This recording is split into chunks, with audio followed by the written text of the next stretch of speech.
Vallahi bilmiyorum, dünyanın hiçbir yerinde sarılmak hangi suç kapsamına girer bilemiyorum. Ama Türkiye'de yeni bir suç ihdas edilecek galiba. Yani sarılmanın, kucaklaşmanın neresi suçtur? Ayrıca ben şunu daha önce de ifade ettim. Ben sarılırken barış ve kardeşlik adına sarıldım. Barışı kucakladım.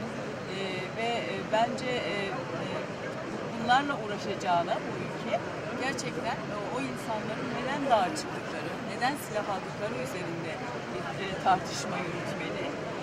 Ve biz orada da barış mesajları verdik, orada da çözüm mesajları verdik. Oraya gelen, bizimle sarılan gerilla da barış mesajı verdi, çözüm mesajı verdi, kardeşlik mesajı verdi. Biz orada savaşı övmedik, biz orada düşmanlığı teşvik etmedik. Biz orada her zaman ifade ettiğimiz gibi Kürt sorunun demokratik ve barışçıl çözümü noktasındaki düşüncelerimizi ifade ettik.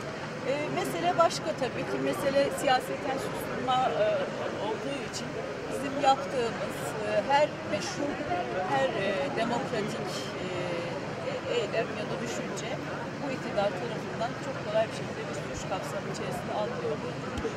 Ben BDP'nin siyaset dışı bırakılmasını çok tehlikeli buluyorum.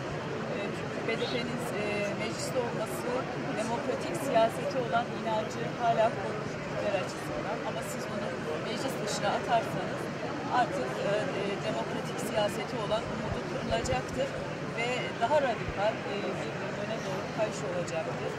Bu da Türkiye'nin çok hayrına bir durum değildir.